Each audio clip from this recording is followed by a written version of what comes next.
Hello, welcome back to our channel. Girl from nowhere എന്ന സീരീസിന്റെ 2ാം സീസണിലെ 3ാമത്തെ എപ്പിസോഡിന്റെ കഥയാണ് ഇന്ന് കേൾക്കാൻ പോകുന്നത്. വീഡിയോ തുടങ്ങുന്നതിന് മുന്നേ ചാനൽ സബ്സ്ക്രൈബ് ചെയ്യാത്തവരുണ്ടെങ്കിൽ സബ്സ്ക്രൈബ് ചെയ്യാനും കൂടി ഒന്ന് ശ്രദ്ധിക്കുക. അപ്പോൾ നമുക്കിനി നേരെ കഥയിലോട്ട് കടക്കാം.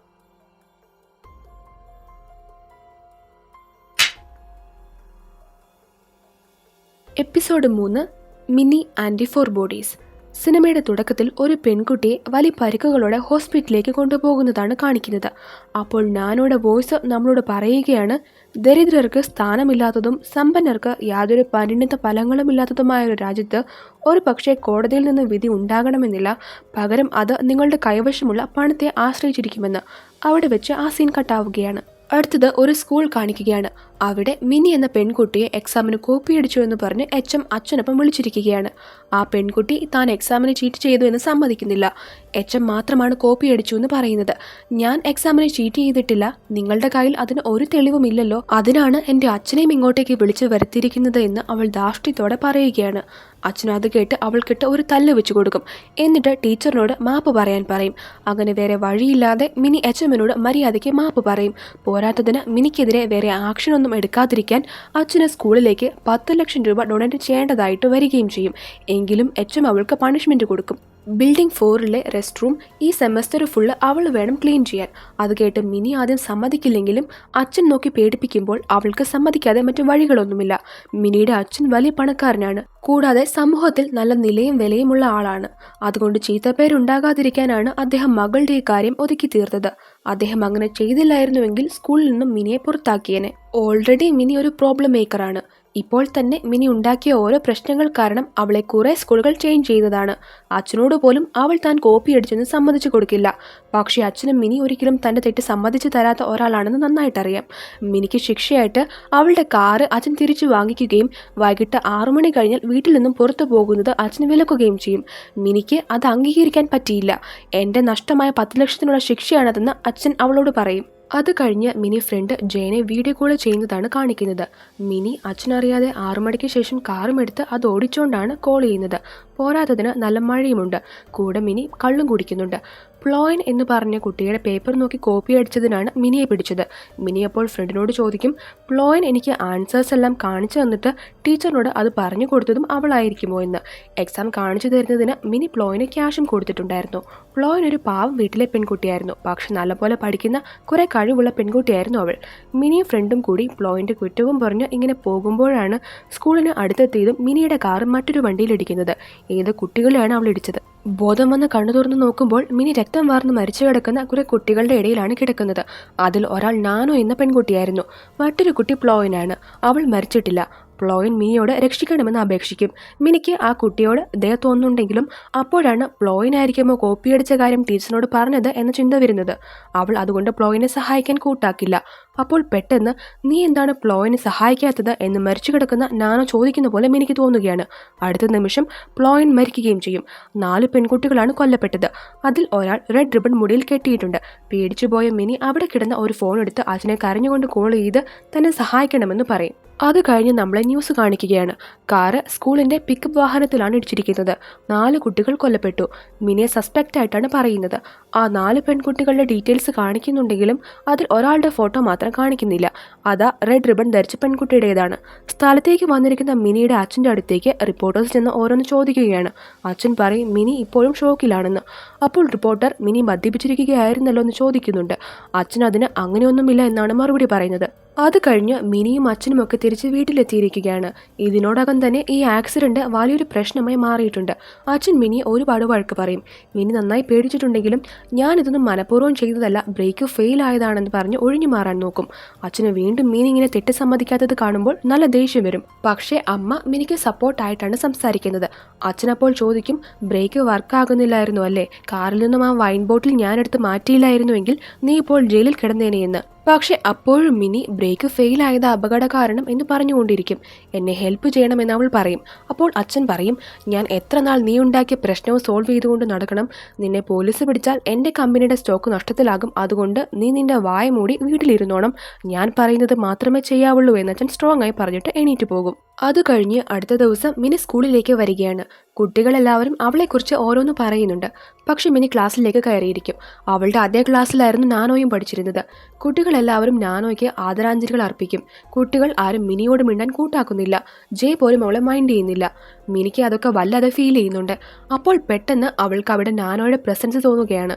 അത് കഴിഞ്ഞ് മിനിയുടെ അച്ഛൻ്റെ പ്രസ് മീറ്റ് കാണിക്കുകയാണ്. അതിൽ അച്ഛൻ കാറിൻ്റെ ബ്രേക്ക് മാൽ ഫംഗ്ഷൻ ആണ് അപകടത്തിന് കാരണമെന്നാണ് പറയുന്നത്. സ്കൂൾ മെസ്സിലെ TV-യിലൂടെ മിനിയും ബാക്കി സ്റ്റുഡൻസും ഒക്കെ ഇത് കാണുന്നുണ്ട്. അച്ഛൻ മിനി കുറ്റം ചെയ്തിട്ടില്ല എന്ന് പറയുകയാണ്. മിനി മദ്യപിച്ചിട്ടില്ലായിരുന്നു, അവൾ ഇതുവരെ അതൊന്നും കൈകൊണ്ട് തൊട്ടിട്ട് പോലുമില്ല എന്നൊക്കെ അച്ഛൻ പറയും. പക്ഷേ സ്റ്റുഡൻസിന് അവളുടെ സ്വഭാവം നല്ലതുപോലെ അറിയാമായിരുന്നു. അവരെല്ലാം മിനി മുന്നേ മദ്യപിക്കുന്നത് ഒരുപാട് തവണ കണ്ടിട്ടുള്ളതാണ്. എന്തൊരു നുണയാണ് ഇവർ പറയുന്നത് എന്ന് സ്റ്റുഡൻസ് അടക്കം പറയും. അച്ഛൻ പ്രസ് മീറ്റിൽ വെച്ച് എല്ലാവരോടും മാപ്പും ചോദിക്കുന്നുണ്ട്. ഇങ്ങനെയൊക്കെ ചെയ്തിട്ടും പക്ഷെ മിനിയോട് എല്ലാവർക്കും ദേഷ്യമാണ്. സ്റ്റുഡൻസ് റെസ്റ്റ് റൂമിൽ വരെ മിനിയെക്കുറിച്ച് ഓരോന്ന് എഴുതി വെക്കും. അവളൊരു ദുഷ്ടയാണ്, ആ 4 പേരെ കൊന്നതിന് പകരമായി അവളും 4 തവണ കൊല്ലപ്പെടണം എന്നൊക്കെയാണ് എഴുതി വെച്ചിരിക്കുന്നത്. അത് കഴിഞ്ഞ് പ്ലോയിൻ്റെ പേരൻസിൻ്റെ ഇൻ്റർവ്യൂ കാണിക്കുകയാണ്. അവർ പറയും, ഞങ്ങളുടെ പ്രതീക്ഷ ഞങ്ങളുടെ മകളിലായിരുന്നു. കോർട്ട് തെറ്റിനൊപ്പം നിൽക്കാതെ ഞങ്ങൾക്ക് നീതി നടത്തി തന്നാൽ മതിയെന്ന്. ഈ ഇൻ്റർവ്യൂ മിനിയും പേരൻസും വീട്ടിലിരുന്ന് കാണുന്നുണ്ടായിരുന്നു. മിനി ഇതെല്ലാം കേട്ട് വല്ലാണ്ടായി അവിടെ നിന്ന് മിനിയിട്ട് പോകും. അത് കഴിഞ്ഞ് കോർട്ടിൽ പറയേണ്ട മൊഴി വക്കീൽ എഴുതി കൊടുത്തത് അച്ഛൻ മിനിക്ക് കൊടുത്തിട്ട് ഇത് കാണാതെ പഠിക്കണമെന്ന് പറയും. അതിൽ പിക്കപ്പ് ഡ്രൈവർ വണ്ടി അൺസേഫ് ആയിട്ടാണ് നിർത്തിയിരുന്നത് എന്നായിരുന്നു എഴുതി വെച്ചിരുന്നത്. തനിക്ക് ഇങ്ങനെ നുണ പറയാൻ കഴിയില്ലെന്ന് മിനി ആദ്യം പറയും. അപ്പോൾ അച്ഛൻ ചോദിക്കും, നീ കാരണം ഞാൻ ഇപ്പോൾ തന്നെ ഒരുപാട് നാണം കെട്ടു, ഇനിയും അത് തുടരണോ എന്ന്. അങ്ങനെ ദേഷ്യവും വിഷമവും വരുന്നുണ്ടെങ്കിലും മിനി ആ കള്ളമൊഴി തന്നെ മനഃപാഠമാക്കും. താൻ സ്പീഡ് ലിമിറ്റിൽ മര്യാദയ്ക്കാണ് വണ്ടി ഓടിച്ചത്. വിക്ടിംസ് നിന്നിരുന്ന ആ ഏരിയ ഡാർക്കായിരുന്നു. അപ്പോൾ അവരും ഈ ആക്സിഡന്റിന് റെസ്പോൺസിബിൾ ആണ്. അതുകൊണ്ട് അവരാണ് ഈ കേസിൽ കുറ്റക്കാർ എന്നൊക്കെയാണ് മിനിയുടെ മൊഴിയിൽ ഉണ്ടായിരുന്നത്. മിനി അതെല്ലാം സമയമെടുത്ത് നന്നായി കാണാതെ പഠിക്കും. അതൊക്കെ കോടതിയിലും ഫുൾ കോൺഫിഡൻസോടെ പറയും. അത് കഴിഞ്ഞ് കോർട്ടിൽ നിന്ന് പുറത്തിറങ്ങി വരികയായിരുന്നു മിനി. അപ്പോൾ കുറെ മാധ്യമങ്ങൾ അവളുടെ അടുത്തേക്ക് ചോദ്യങ്ങളുമായി വരും. അപ്പോൾ പെട്ടെന്ന് ആരോ ഒന്ന് മിനി കുടിച്ച വൈൻ ബോട്ടിൽ അവളുടെ അടുത്തേക്ക് ഉരുട്ടിവിടും. എന്നിട്ട് ഈ വൈൻ ആണോ അന്ന് രാത്രി നീ കുടിച്ചതെന്ന് ചോദിക്കും. മിനി ആ വൈൻ കുപ്പി കണ്ടിട്ട് ആകെപ്പാടെ വിരണ്ടു പോകും. കൂടാതെ ആ മാധ്യമപ്രവർത്തകരുടെ പിന്നിലൂടെ റെഡ് റിബൺ കെട്ടിയ ഒരു പെൺകുട്ടി നടന്നു പോകുന്നതും അവൾ കാണും. മാധ്യമങ്ങളുടെ ചോദ്യത്തിന് അവൾക്ക് ഉത്തരം കൊടുക്കാൻ കഴിഞ്ഞില്ല. അപ്പോൾ അവർ മിനി അന്ന് ഡ്രിങ്ക് ചെയ്തിരുന്നോ അല്ലേ എന്ന് ചോദിച്ച് പ്രശ്നമുണ്ടാക്കാൻ തുടങ്ങും. അങ്ങനെ അതെല്ലാം കഴിഞ്ഞ് മിനി തൻ്റെ റൂമിലിരിക്കുകയാണ്. താൻ മുന്നേ ആ മരിച്ച പെൺകുട്ടിയാണ് കണ്ടത് എന്നൊക്കെ ഓർത്ത് അവൾ ഇങ്ങനെ വല്ലാണ്ടിരിക്കുകയാണ്. അവളുടെ വീടിന് മുന്നിലായി കുറച്ച് ആളുകൾ നിന്ന് എന്തൊക്കെയോ ചെയ്യുന്നതും അവൾ കാണുന്നുണ്ട്. അപ്പോഴാണ് ഫോണിൽ നോട്ടിഫിക്കേഷൻ വരുന്നത്. അവൾ ഫോൺ എടുത്ത് നോക്കുമ്പോൾ മിനിക്ക് അവളുടെ ചെയ്തികൾക്കെല്ലാം പ്രതിഫലം കിട്ടുന്നത് ആർക്കൊക്കെ കാണണം എന്ന് ഒരു ഐഡിയിൽ നിന്നും ട്വീറ്റ് ചെയ്തിരിക്കുന്നതാണ് കാണുന്നത്. വൈകാതെ തന്നെ ആ #, ട്രെൻഡിംഗ് ആയി മാറുകയും ചെയ്യുന്നുണ്ട്. കമൻസിൽ ഒരാൾ പറയുന്നത് അവളുടെ മുഖം കട്ട് ചെയ്യണമെന്നാണ്. വേറൊരാൾ റിപ്ലൈ ചെയ്തിരിക്കുന്നത് അവളുടെ പല്ലടിച്ച് ഞാൻ കൊഴിക്കുമെന്നാണ്. അവളെ കഴുത്തിഞ്ഞരിച്ച് കൊല്ലണം, കൊന്നിട്ട് അവളുടെ ബോഡി പല കഷ്ണങ്ങളായി അറുക്കണം എന്നൊക്കെയാണ് ഓരോരുത്തർ ട്വീറ്റ് ചെയ്തിരിക്കുന്നത്. മിനി ഇതെല്ലാം കണ്ട് ആകെ ടെൻഷനാകും. അവൾ ശരിക്കും പേടിച്ചു പോയിട്ടുണ്ട്. എന്നിട്ട് അവൾ വാഷ്റൂമിൽ പോയി ഫേസൊക്കെ കഴുകി ഒന്ന് ഫ്രഷ് ആയിട്ട് തിരികെ വരുമ്പോൾ കണ്ണാടിയിൽ തന്നെ ഒരു രൂപ ഫോളോ ചെയ്യുന്നത് പോലെ അവൾക്ക് തോന്നുകയാണ്. അത് കഴിഞ്ഞ് സ്കൂളിൽ വെച്ച് അവൾ ഫ്രണ്ട് ജെയുടെ അടുത്തേക്ക് ചെല്ലുമ്പോൾ ജെ അവളെ മൈൻഡ് ആക്കാതെ പോകാൻ നോക്കുകയാണ്. മിനി ചോദിക്കും, നമ്മൾ അന്ന് രാത്രി സംസാരിച്ചതല്ലേ, ബ്രേക്കിൻ്റെ കാര്യം ഞാൻ നിന്നോട് പറഞ്ഞതല്ലേ, ഞാനിത് മനഃപൂർവ്വം ചെയ്തതാണെന്ന് നിനക്ക് തോന്നുന്നുണ്ടോ എന്നൊക്കെ. പക്ഷെ അപ്പോൾ ജയ് നോക്കുമ്പോൾ കാണുന്നത് മരിച്ച 4 പെൺകുട്ടികളും ചോരയൊക്കെ ഒലിപ്പിച്ച് മിനിയുടെ പിറകിലായി നിൽക്കുന്നതാണ്. ജയ് പറയും, ആ 4 പെൺകുട്ടികളും നിന്റെ പിന്നിലായി നിൽക്കുന്നതാണ് ഞാൻ എപ്പോഴും കാണുന്നത് എന്ന്. മിനി അത് കേട്ട് പേടിച്ച് തിരിഞ്ഞു നോക്കുമെങ്കിലും ആരെയും കാണില്ല. ജയ് എന്നിട്ട് അവിടെ നിന്ന് പോവുകയാണ്. അപ്പോൾ മിനിക്ക് പെട്ടെന്ന് അപകട ദൃശ്യങ്ങളെല്ലാം ഓർമ്മ വന്നിട്ട് വൊമിറ്റ് ചെയ്യാനായിട്ട് തോന്നി വാഷ്റൂമിലേക്ക് ഓടിപ്പോകും. അങ്ങനെ വൊമിറ്റ് ചെയ്തുകൊണ്ടിരിക്കുമ്പോഴാണ് അവളുടെ തൊട്ടടുത്ത വാഷ്റൂമിൽ രക്തം പുരണ്ട ഷൂസ് ധരിച്ച് ആരോ കയറിയത് അവൾ ശ്രദ്ധിക്കുന്നത്. മിനി ആകെ പേടിച്ചു പോകും.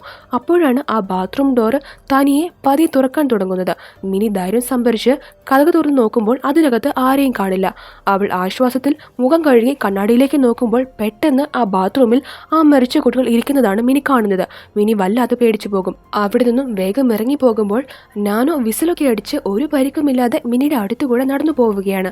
മിനി ഇത് കണ്ട് പേടിച്ച് അവിടെ നിന്നും ഓടിപ്പോകും. അത് കഴിഞ്ഞ് അടുത്ത സീനിൽ കാണിക്കുന്നത് റെഡ് റിബൺ കെട്ടിയ ഒരു പെൺകുട്ടി മിനിയുടെ അച്ഛൻ്റെ കയ്യിൽ നിന്നും കുറെ പണം പണം വാങ്ങിയിട്ട് എന്തൊക്കെയോ ഫോട്ടോസ് കൊടുക്കുന്നതാണ്. ഇതിൻ്റെ കോപ്പിയൊന്നും ഇനി ഇല്ലല്ലോ എന്ന് അച്ഛൻ ആ കുട്ടിയോട് ചോദിച്ച് ഉറപ്പ് വരുത്തുന്നുണ്ട്. പോലീസിനോടൊക്കെ പറഞ്ഞ് ഡിലീറ്റ് ചെയ്ത അപകടത്തിൻ്റെ എന്തോ ഫോട്ടോസാണത്. അച്ഛൻ ഈ ഫോട്ടോസ് ഇനി ഒരിടത്തും കാണരുത് എന്ന് പറഞ്ഞ് ആ കുട്ടി ഭീഷണിപ്പെടുത്തിയിട്ടാണ് അവിടെ നിന്നും പോകുന്നത്. നെക്സ്റ്റ് സീനിൽ മിനി വീട്ടിൽ കിടന്നുറങ്ങുകയാണ്. പെട്ടെന്ന് അപ്പോൾ അവളുടെ റൂമിലെ TV തനിയെ ഓണായി മിനിയുടെ കേസിനെ കുറിച്ചാണ് കാണിക്കുന്നത്. പെട്ടെന്ന് അതിൽ പ്ലോയിന്റെ പേരൻസിന്റെ ഇന്റർവ്യൂ കാണിക്കും. നീ രക്ഷപ്പെട്ടു പോയാൽ ഞാൻ എൻ്റെ കൈകൊണ്ട് നിന്നെ കൊല്ലും എന്നൊക്കെ അവർ പറയുകയാണ്. കൂടാതെ ആക്സിഡന്റിന്റെ ഓർമ്മകളും അവൾക്ക് വരും. എല്ലാം കൂടി ആയപ്പോൾ മിനി ആകെ പേടിച്ചു പോകും. അവൾ ഇങ്ങനെ ഇരിക്കുമ്പോഴാണ് ആരോ വിസിലടിക്കുന്നത് മിനി കേൾക്കുന്നത്. എല്ലാം കൊണ്ടും മടുത്ത് മിനി അമ്മയോട് പറയും, മരിച്ച ആ 4 പെൺകുട്ടികളും എപ്പോഴും എന്നെ ഫോളോ ചെയ്യുന്നത് പോലെയാണ് എനിക്ക് തോന്നുന്നത്. എനിക്ക് ഇനിയും ഇതിങ്ങനെ താങ്ങാൻ വയ്യ എന്നൊക്കെ. അമ്മ അപ്പോൾ അവളെ ആശ്വസിപ്പിക്കുകയാണ്. ബ്രേക്ക് ഫെയിലായതെന്നല്ലേ മോള് പറഞ്ഞത്? അപ്പോൾ അതുതന്നെയാണ് കാരണം. നീ ഒന്നിനെക്കുറിച്ചും ആലോചിക്കേണ്ട, അച്ഛൻ പറയുന്നത് പോലെ എല്ലാം ചെയ്താൽ മതി എന്നൊക്കെ പറഞ്ഞ് അമ്മ അവളെ ആശ്വസിപ്പിക്കും. അങ്ങനെ വിധി പറയുന്ന ദിവസമെത്തി. 2 പാർട്ടീസിന്റെ കയ്യിലും തെറ്റുണ്ട്. ആ പിക്കപ്പ് വാൻ അവിടെ പാർക്ക് ചെയ്തതാണ് ആക്സിഡന്റിന്റെ മെയിൻ കാരണം. അതുകൊണ്ട് മരിച്ചവരുടെ കുടുംബങ്ങൾക്ക് അവർക്കുണ്ട നഷ്ടത്തിന് മിനി നഷ്ടപരിഹാരമായി 3 ലക്ഷം വെച്ച് കൊടുക്കണം. കൂടാതെ സാമൂഹിക സേവനത്തിൽ ഏർപ്പെടണം എന്നാണ് കോടതി ഉത്തരവിട്ടിരിക്കുന്നത്. മിനിക്ക് ആ വിധിയിൽ ഒരുപാട് സന്തോഷമാകും. പക്ഷേ ജനങ്ങളും മരണപ്പെട്ടവരുടെ കുടുംബവും ഒക്കെ ആ വിധിയിൽ ഒട്ടും തൃപ്തരല്ല. പക്ഷേ അതൊന്നും മൈൻഡാക്കാതെ പേരൻസ് മിനിയെ കൊണ്ടുപോവുകയാണ്. എങ്കിലും അവൾക്ക് ആളുകളുടെ ദേഷ്യം കണ്ട് ആകെ പേടിയാകുന്നുണ്ട്. അപ്പോൾ അവൾക്ക് ആരോ തന്റെ ചുറ്റും ഇരുന്ന് നീ തെറ്റുകാരിയാണ്, നീ അവരെ കൊന്നു, അതുകൊണ്ട് നീയും മരിക്കണമെന്നൊക്കെ അവളോട് പറയുന്നത് പോലെ തോന്നുകയാണ്. മിനി ഡിസ്റ്റർബ് ആകുന്നത് കണ്ട് പേരൻസ് അവളെ സമാധാനിപ്പിക്കുന്നുണ്ട്. അപ്പോഴാണ് വണ്ടി ഓടിച്ചിരുന്ന ഡ്രൈവർ പരിഭ്രമത്തോടെ വാഹനത്തിന്റെ ബ്രേക്ക് വർക്കാകുന്നില്ല എന്ന് പറയുന്നത്. വേഗം തന്നെ വണ്ടി കൺട്രോളില്ലാതെ എവിടെയോ ചെന്നിടിക്കും. നെക്സ്റ്റ് ബോധം വന്ന മിനി കാണുന്നത് ഏറെ പരിക്കുകളോടെ തന്നെ ആരോ ഹോസ്പിറ്റലിൽ കൊണ്ടുപോകുന്നതാണ്. ഈ സീനാണ് നമ്മൾ എപ്പിസോഡിന്റെ തുടക്കത്തിൽ കണ്ടത്. മങ്ങിയ കാഴ്ചയിലൂടെ നാനോ തന്നെ ഹോസ്പിറ്റലിൽ കൊണ്ടുപോകുന്നത് പോലെയാണ് അവൾ കാണുന്നത്. എന്നിട്ട് അവളുടെ ബോധം പോകും. അത് കഴിഞ്ഞ് മിനിക്ക് ബോധം വരുമ്പോൾ അവൾ അന്ന് ആക്സിഡന്റ് നടന്ന ആ സ്കൂൾ വണ്ടിയിലാണുള്ളത്. പക്ഷെ അവിടെ ബാക്കി കുട്ടികളാരുമില്ല. നോക്കുമ്പോൾ മിനിയുടെ കാറിലായി നാനോ ഇരിപ്പുണ്ട്. ആർക്കൊക്കെയാണ് മിനിക്ക് അവളുടെ ചെയ്തികൾക്കുള്ള പ്രതിഫലം കെട്ടിക്കാണേണ്ടതെന്ന് നാനോ അവിടെ നിന്ന് വിളിച്ചു ചോദിക്കും. ഇതേ ചോദ്യം തന്നെയാണ് അന്ന് ട്വിറ്ററിലും കണ്ടത്. അതിന് പിന്നിലും നാനോ ആയിരുന്നു. അപ്പോൾ 2 പുരുഷന്മാർ ആയുധങ്ങളുമായി മിനിയുടെ അടുത്ത് വന്ന് നിൽക്കും. നാനോ പറയും, നീ ശിക്ഷിക്കപ്പെടാൻ ആഗ്രഹിക്കുന്ന വെറും 2 സാധാരണ മനുഷ്യരാണിവർ. ഇവരെ പോലുള്ള ഒരുപാട് പേർ പുറത്തുണ്ടായിരുന്നു. എന്നിട്ട് നാനോ തന്റെ ഫോൺ എടുത്ത ട്വീറ്റുകളിൽ ആളുകളുടെ ജഡ്ജ്മെന്റിൽ 4ാമതായി മിനിക്ക് നൽകേണ്ട ശിക്ഷ വായിക്കുകയാണ്. മിനിയുടെ കാൽ തല്ലി ഓടിക്കുന്നത് എനിക്ക് കാണണം, കാരണം ആ കാലുകൊണ്ടാണ് അവൾ ബ്രേക്ക് ചവിട്ടാതിരുന്നത് എന്നായിരുന്നു അത്. നാനോ എന്നിട്ട് തുടങ്ങിക്കോളൂ എന്ന് വിളിച്ചു പറയും. അപ്പോൾ ഉടനെ തന്നെ ആ 2 പേരും കൂടെ മിനിയുടെ കാല് ചുറ്റിക കൊണ്ട് അടിച്ചോടിക്കാൻ തുടങ്ങും. മിനി വേദന കൊണ്ട് അലറി കരയും. അങ്ങനെ കാലൊടിച്ചു കഴിഞ്ഞപ്പോൾ നാനോ 3ാമത്തെ ഏറ്റവും വോട്ട് കിട്ടിയ ജഡ്ജ്മെന്റ് പറയും. വായിൽ തോന്നിയതെല്ലാം വിളിച്ചു പറഞ്ഞതിന് അവളുടെ പല്ലുകളെല്ലാം കൊഴിഞ്ഞു വീണ് അവൾ മരിക്കുന്നതുവരെ എനിക്ക് അവളെ തല്ലണം എന്നായിരുന്നു ആ ജഡ്ജ്മെന്റ്. നാനോ അത് വായിച്ചു തീർന്ന നെക്സ്റ്റ് സെക്കൻഡ് തന്നെ അവരിൽ ഒരാൾ മിനിയെ അടിക്കാൻ തുടങ്ങും. എത്ര അടിച്ചിട്ടും പല്ല് കൊഴിഞ്ഞു വീഴുന്നില്ലെന്ന് കാണുമ്പോൾ നാനോ അടിക്കുന്ന ആളോട് അടിയുടെ രീതി മാറ്റാൻ പറയും. അയാൾ അപ്പോൾ മിനിയുടെ മുഖത്തിനിട്ട് നിർത്താതെ ഇടിക്കാൻ തുടങ്ങും. എന്നിട്ട് നാനോ വന്ന് നോക്കുമ്പോൾ അവളുടെ പല്ല് കൊഴിഞ്ഞു വീണിട്ടുണ്ടായിരുന്നു. പക്ഷെ മിനി ഇതുവരെ മരിച്ചിട്ടില്ല എന്ന് കണ്ട് നാനോ പറയും, നീ മരിച്ചില്ലെങ്കിൽ നമുക്ക് അടുത്ത ജഡ്ജ്മെന്റ് ചെയ്യാൻ പറ്റില്ല എന്ന് പറഞ്ഞ് നാനോ ഒരു ബേസ്ബോൾ ബാറ്റ് കൊണ്ട് മിനിയെ ഒറ്റയടിക്ക് കൊല്ലുകയാണ്. ആ സീൻ ബ്ലാക്ക് ഔട്ട് ആകും. നെക്സ്റ്റ് മിനി വീണ്ടും കണ്ണു തുറക്കുന്നതാണ് കാണിക്കുന്നത്. അവൾ വീണ്ടും അതേ വാഹനത്തിൽ തന്നെയാണ് കിടക്കുന്നത്. അവളുടെ തൊട്ടു മുന്നിലായി നാനോ നിൽപ്പുണ്ട്. നാനോ പറയും, നിന്റെ 2ാമത്തെ ജഡ്ജ്മെന്റ് ഇപ്പോൾ തന്നെ വരും. പ്ലോയിന്റെ മാതാപിതാക്കളാണ് അത് തരാൻ പോകുന്നത് എന്ന്. എന്നിട്ട് നാനോ അച്ഛനെയും അമ്മയും അവിടേക്ക് വിളിച്ചു വരുത്തും. അമ്മ അവളോട് ചോദിക്കും, നിന്റെ തെറ്റ് നീ ഇതുവരെ അംഗീകരിക്കില്ല അല്ലേ എന്ന്. മിനി അപ്പോൾ വീണ്ടും ഞാൻ തെറ്റൊന്നും ചെയ്തിട്ടില്ല, ബ്രേക്ക് ഫെയിലായതാണ് എന്നൊക്കെ പറയാൻ തുടങ്ങും. അപ്പോൾ അച്ഛൻ അവളുടെ അടുത്തേക്ക് വന്ന് മിനിയുടെ കൈ പിടിച്ചു വെക്കും. എന്നിട്ട് അമ്മ തൻ്റെ കയ്യിലുള്ള വാളുകൊണ്ട് അവളുടെ കൈ അറക്കാൻ തുടങ്ങുകയാണ്. മിനി വേദന കൊണ്ട് ഉറക്കെ നിലവിളിക്കും. ഞാനും ആകട്ടെ ഇതൊക്കെ കണ്ട് വല്ലാത്ത രീതിയിൽ അട്ടഹസിക്കുകയാണ്. അമ്മ അവളുടെ കൈപ്പത്തി അറുത്തു മാറ്റിയതും മിനി കണ്ണു തുറക്കും. അവൾ ഇത്രയും നേരെ സ്വപ്നം കണ്ടതായാണ് അവൾക്ക് തോന്നുന്നത്. പക്ഷേ എല്ലാം വളരെ റിയൽ ആയിട്ടാണ് അവൾക്ക് തോന്നിയത്. മിനി ആകെ പേടിച്ചിരിക്കുകയാണ്. അവൾ ജനലിലൂടെ പുറത്തേക്ക് നോക്കുമ്പോൾ കാണുന്നത് പ്ലോയിന്റെ അച്ഛനും അമ്മയും അവളെ തന്നെ നോക്കി നിൽക്കുന്നതാണ്. അതുകൊണ്ട് പേടിച്ച് അവൾ ഓടിച്ചെന്ന് അച്ഛനോട് പറയും, കുറെ പേർ നമ്മളെ കൊല്ലാൻ നോക്കുന്നുണ്ട്, നമുക്ക് വേഗം ഇവിടുന്നും രക്ഷപ്പെടണമെന്ന്. അച്ഛൻ പറയും, അതൊന്നും മോള് കാര്യമാക്കേണ്ട, വേണ്ടതെല്ലാം ഞാൻ ചെയ്തിട്ടുണ്ട് എന്നൊക്കെ പറഞ്ഞ് സമാധാനിപ്പിക്കും. അച്ഛൻ അവളെ ഹഗ് ചെയ്യുകയാണ്. എന്നിട്ട് പറയും, ആർക്കും മോളെ ഹേർട്ട് ചെയ്യാൻ പറ്റില്ല എന്ന്. പെട്ടെന്ന് അച്ഛൻ ഉറക്കിച്ചിരിക്കുകയാണ്. ഹഗിന്റെ ശക്തി കൂടാനും തുടങ്ങും. മിനിക്ക് ശ്വാസം മുട്ടാൻ തുടങ്ങി. വിടാൻ പറഞ്ഞിട്ടും അച്ഛൻ വീണ്ടും അവളെ മുറുകെ കെട്ടിപ്പിടിക്കുകയാണ്. അപ്പോൾ അവളുടെ മുന്നിൽ നാനോയും കൊല്ലപ്പെട്ട കുട്ടികളും വന്നിരിക്കുന്നത് അവൾ കാണും. നാനോ ചോദിക്കും, ഇത്രയുമായിട്ട് നിനക്ക് മനസ്സിലായില്ലേ, സ്വന്തം അച്ഛനല്ലാതെ മറ്റാർക്കും നിന്നെ ഹേർട്ട് ചെയ്യാൻ പറ്റില്ല എന്ന്. അവൾ എന്നിട്ട് ആദ്യത്തെ ജഡ്ജ്മെന്റ് വായിക്കും. നീ എന്നും ഓരോ പ്രശ്നങ്ങൾ ഉണ്ടാക്കിയിരുന്നത് കൊണ്ട് നിന്നെ എനിക്ക് ഞെരിച്ചു കൊല്ലാനാണ് തോന്നുന്നത് എന്നതാണ് ജഡ്ജ്മെന്റ്. ഇത് മറ്റാരുടെയും ജഡ്ജ്മെന്റ് അല്ല, നിന്റെ സ്വന്തം അച്ഛൻ്റെതാണ് എന്ന് നാനോ പറയും. അച്ഛൻ മിനിയെ ടൈറ്റായി കെട്ടിപ്പിടിച്ചിരിക്കുകയാണ്. മിനിക്ക് അനങ്ങാൻ പോലും പറ്റുന്നില്ല. അവൾ ശ്വാസം മുട്ടി പിടയുമ്പോൾ ആരോ പിന്നിൽ നിന്നും അവളുടെ തലക്കിട്ട് ഒരു ബോട്ടിൽ കൊണ്ടടിക്കും. അത് അവളുടെ സ്വന്തം അമ്മയായിരുന്നു. എന്നിട്ട് അച്ഛൻ അവളുടെ കഴുത്ത് ഞെരിച്ച് അവളെ കൊന്നുകളയുകയാണ്. സീൻ വീണ്ടും ബ്ലാക്ക് ഔട്ട് ആകും. അത് കഴിഞ്ഞ് മിനി വീണ്ടും കണ്ണു തുറക്കുന്നത് കാണിക്കുകയാണ്. കണ്ണു തുറക്കുമ്പോൾ അവൾ ആ ഹോസ്പിറ്റലിൽ തന്നെ പരിക്ക് പറ്റി ഇങ്ങനെ കിടക്കുകയാണ്. 4 പ്രാവശ്യം നീ മരിക്കണം എന്ന് വാഷ്റൂമിൽ എഴുതി വെച്ചിരുന്നല്ലോ, അതുപോലെ സംഭവിക്കുകയാണ്. 3 തവണ അവൾ അതിക്രൂരമായി കൊല്ലപ്പെട്ടു കഴിഞ്ഞു. മിനിക്ക് മനസ്സിലാകും താൻ ചെയ്തതിനുള്ള ശിക്ഷയാണ് ഇതെല്ലാം എന്ന്. താൻ ആരെയൊക്കെ ഏതൊക്കെ വിധത്തിൽ വിഷമിപ്പിച്ചിട്ടുണ്ടെന്ന് അവൾക്ക് ബോധ്യമാകും. അതിൽ സ്വന്തം മാതാപിതാക്കളും ഉണ്ടായിരുന്നു എന്നവൾ തിരിച്ചറിയും. പാതി ബോധത്തിൽ കിടക്കുന്ന മിനിയുടെ അടുത്തേക്ക് നാനോ വരികയാണ്. നാനോ പറയും, നീ ഒരു പക്ഷേ ചെയ്ത തെറ്റ് അംഗീകരിക്കുകയായിരുന്നെങ്കിൽ ഇങ്ങനെ ഒരു അവസ്ഥ നിനക്ക് ഉണ്ടാകില്ലായിരുന്നു. പക്ഷെ നീ 3 തവണ മരിച്ചില്ലേ, നീ തളർന്നു കാണും, റെസ്റ്റ് എടുത്തോളൂ എന്ന് പറഞ്ഞ് നാനോ അവളെ തലോടുകയാണ്. മിനി ആകെ പേടിച്ച് കരഞ്ഞു പോകും. നാനോ എന്നിട്ട് അവളെ കൊല്ലാതെ അവിടെ നിന്ന് പോവുകയാണ്. അവൾക്ക് കിട്ടേണ്ട ശിക്ഷ കിട്ടിക്കഴിഞ്ഞു. തെറ്റ് അവൾക്ക് മനസ്സിലായെന്ന് നാനോയ്ക്ക് മനസ്സിലായിട്ടുണ്ട്.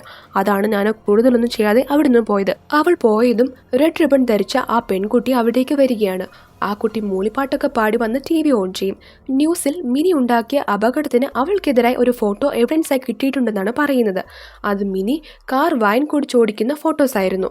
അതുകൂടാതെ മിനിയുടെ അച്ഛൻ ഒരാളെ ഈ ഫോട്ടോസ് പബ്ലിഷ് ചെയ്യുന്നതിൽ നിന്നും തടഞ്ഞുകൊണ്ട് ഭീഷണിപ്പെടുത്തുന്ന വോയിസും ഉണ്ടായിരുന്നു.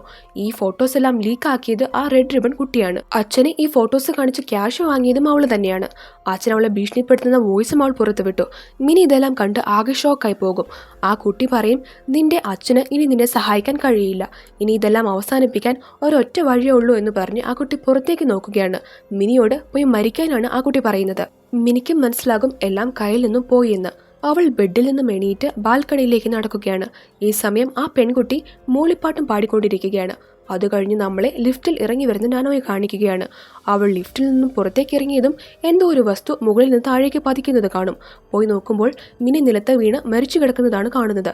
മിനി താഴേക്ക് ചാടി ആത്മഹത്യ ചെയ്തു കഴിഞ്ഞു. നാനോ അതുതന്നെ ഇങ്ങനെ നോക്കി നിൽക്കുകയാണ്. അവൾ മിനിയെ കൊല്ലണമെന്ന് ഒരിക്കലും ആഗ്രഹിച്ചിരുന്നില്ല. അപ്പോഴാണ് ആ റെഡ് റിബൺ പെൺകുട്ടി അവളുടെ അടുത്തേക്ക് വരുന്നത്. ആ കുട്ടി പറയും, നമ്മൾ വീണ്ടും മീറ്റ് ചെയ്തു അല്ലേ എന്ന്. നാനോ അപ്പോൾ ആ കുട്ടിയെ നോക്കി ഹലോ യൂറി എന്ന് പറയുകയാണ്. ഇതാണ് ആ റെഡ് റിബൺ പെൺകുട്ടി, പേര് യൂറി. ഇപ്പോഴാണ് ആ കുട്ടിയുടെ ഫേസ് റിവീൽ ചെയ്യുന്നത്. യൂറി നാനോയെ നോക്കി ചിരിച്ചുകൊണ്ട് സർപ്രൈസ് എന്ന് പറയുകയാണ്. ഈ യൂറി തന്നെയാണ് ആ ആക്സിഡന്റിൽ കൊല്ലപ്പെട്ട 4ാമത്തെ ആൾ. പക്ഷെ അവളും നാനോയെ പോലെ തന്നെ ഒരു കുഴപ്പമില്ലാതെ ജീവനോടെയുണ്ട്. നാനോയെ പോലെ തന്നെ എന്തൊക്കെയോ ശക്തികളുള്ള ആളാണ് യൂറിയും. പക്ഷെ നാനോയിൽ നിന്ന് എന്തൊക്കെയോ വ്യത്യാസങ്ങൾ ആ കുട്ടിക്കുണ്ട്. നാനോ കൊല്ലാതെ ഒരു പാഠം പഠിപ്പിച്ചു വിട്ട മിനിയെ യൂറിയാണ് ഒരു ദാക്ഷിണ്യവും ഇല്ലാതെ കൊന്നുകളഞ്ഞത്. രണ്ടുപേരും പരസ്പരം നോക്കി നിൽക്കുന്നത് കാണിച്ചുകൊണ്ടാണ് 3ാമത്തെ എപ്പിസോഡ് അവസാനിക്കുന്നത്. രണ്ടുപേരുടെയും ആ നോട്ടത്തിൽ എന്തൊക്കെ ദുരൂഹതകൾ ഒളിഞ്ഞിരിപ്പുണ്ട്. അതെല്ലാം എന്താണെന്ന് വരുന്ന എപ്പിസോഡുകളിൽ മനസ്സിലാകും. 3ാമത്തെ എപ്പിസോഡ് എങ്ങനെ ഉണ്ടായിരുന്നെന്ന് നിങ്ങളുടെ അഭിപ്രായം കമന്റിൽ അറിയിക്കുക. അടുത്ത എപ്പിസോഡ് വേഗം തന്നെ അപ്ലോഡ് ചെയ്യുന്നതായിരിക്കും. ചാനൽ ഇതുവരെ സബ്സ്ക്രൈബ് ചെയ്യാത്തവർ ബാക്കി വീഡിയോസിനായി മറക്കാതെ സബ്സ്ക്രൈബ് ചെയ്യാൻ ശ്രദ്ധിക്കുക. വീഡിയോ ഇഷ്ടമായാൽ ലൈക്ക് ചെയ്യുക, ഷെയർ ചെയ്യുക. അപ്പോൾ നമുക്ക് അടുത്ത വീഡിയോയുമായി പെട്ടെന്ന് തന്നെ കാണാം. അതുവരെ എല്ലാവർക്കും ബൈ.